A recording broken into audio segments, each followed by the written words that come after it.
ఈ వీడియో వచ్చి సాంబార్ కాస్తున్నాను. ఈ గ్లాస్తో 2 గ్లాసులు కందిపప్పు వేసుకోవాలి. చూసారు కదా, ఇట్లా 2 గ్లాసులు వేసుకొని శుభ్రంగా కడుక్కోవాలి. కందిపప్పు కడుక్కొని ఇందులో ఏ గ్లాస్తో అయితే మనం కందిపప్పు తీసుకున్నామో ఆ గ్లాస్తో నేను 2 గ్లాసులు కందిపప్పు తీసుకున్నాను. 3 గ్లాసులన్నర వాటర్ పోస్తున్నాను. 1 2 3 అలాగే కొద్దిగా, ఎందుకంటే మళ్ళీ కుక్కర సీదేస్తుంది, పప్పు అంతా పైకి సీదేస్తుంది విజిల్తో. దీన్ని ఒక అరగంట సేపు నానబెడదాం. ఎందుకంటే నానబెట్టుకోకుండా ఉండితే ఎక్కువ గ్యాస్ట్రిక్ పట్టిద్ది. నానబెట్టడం వల్ల పప్పు నాని మంచిగా ఉడికిద్ది, డైజెస్ట్ ప్రాబ్లం ఉండదు. ఓకేనా ఫ్రెండ్స్? సాంబార్ కోసం ఆనపకాయ, బెండకాయ, టమాటా, ఉల్లిపాయ, క్యారెట్, పచ్చిమిర్చి, కరివేపాకు, ఎల్లుల్లిపాయలు, అలాగే ఎండుమిర్చి, జీలకర్ర, ఇవి కాకుండా ఉప్పు, కారం, పసుపు, సాంబార్ పౌడర్. ఓకేనా ఫ్రెండ్స్? హాయ్ ఫ్రెండ్స్, నేను ఈరోజు సాంబార్ కాస్తున్నాను. సాంబార్ కోసం పప్పు మీకు చెప్పినట్టుగా అరగంట అయ్యింది నానబెట్టి.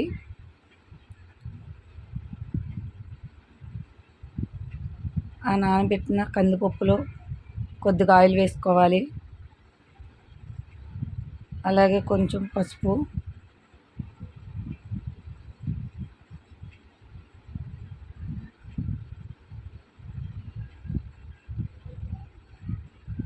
అలాగే కొద్దిగా కల్లుప్పు,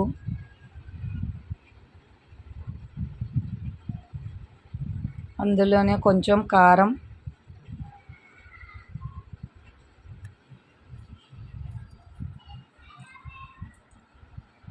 వేసుకొని కుక్కర్ మూత పెట్టుకోవాలి.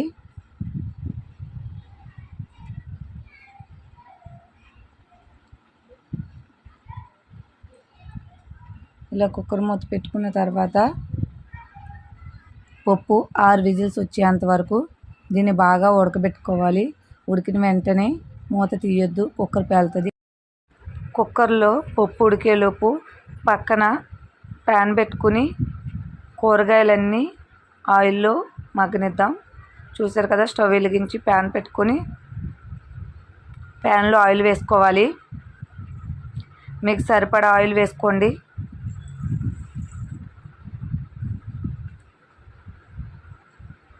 చాలామంది పప్పులోనే వెజిటేబుల్స్ కూడా వేసుకుని పప్పుతో పాటు ఉడికించుకుంటారు.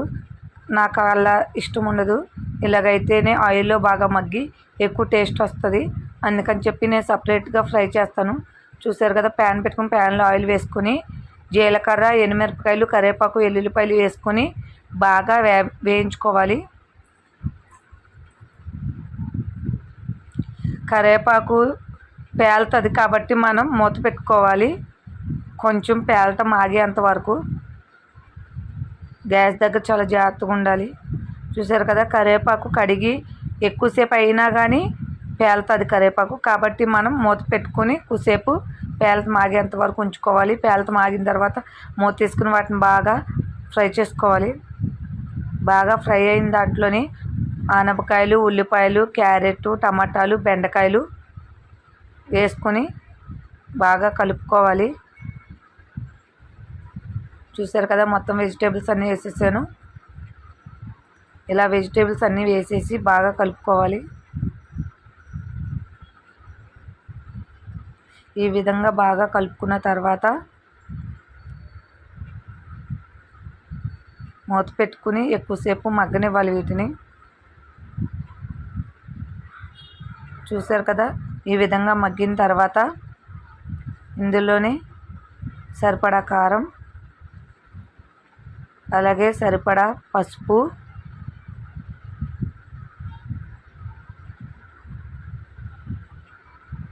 అలాగే సరిపడా ఉప్పు, అలాగే కొద్దిగా సాంబార్ పౌడర్ వేసుకొని వీటన్నిటిని బాగా మిక్స్ చేసుకోవాలి. చూసారు కదా, ఈ విధంగా బాగా మిక్స్ చేసుకోండి. ఈ విధంగా బాగా మిక్స్ చేసుకుని మూత పెట్టుకుని మగ్గనివ్వాలి.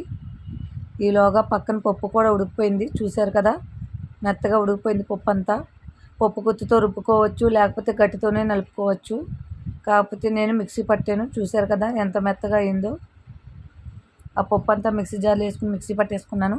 ఈ మిక్సీ అయిన పప్పు అంతా మళ్ళీ కుక్కర్లో వేసుకోవాలి. చూశారు కదా ఈ విధంగా కుక్కర్లో వేసుకుని అడిగిన పప్పు ఉంది కదా మిక్సీలో, ఆ మిక్సీలో కొద్ది వాటర్ పోసి ఈ కుక్కర్ పప్పులో వేసాను. చూశారు కదా ఈ విధంగా మొత్తం కలుపుకున్న తర్వాత ఇందులోనే చింతపండు రసం పోసుకోవాలి.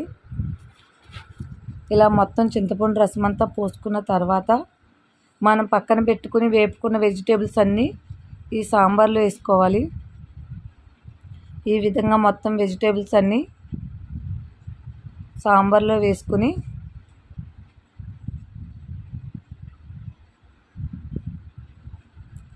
చివరిగా కొద్దిగా సాంబార్ పౌడర్ వేసుకోవాలి. కూరగాయల్లో కొంచెం వేసుకున్నాం కదా సాంబార్ పౌడర్, అలాగే సాంబార్లో కూడా కొంచెం వేసుకోవాలి. సాంబార్ పౌడర్ ఎక్కువ టేస్ట్ వస్తుంది అప్పుడు.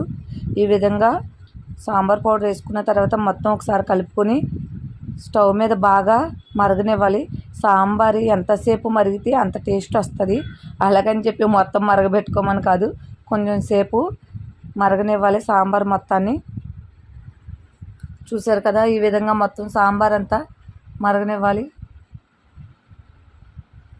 కొత్తిమీర ఉంటే మీరు కొత్తిమీర కూడా వేసుకోవచ్చు. నా దగ్గర కొత్తిమీర లేదు, అందుకనే స్కిప్ చేశాను.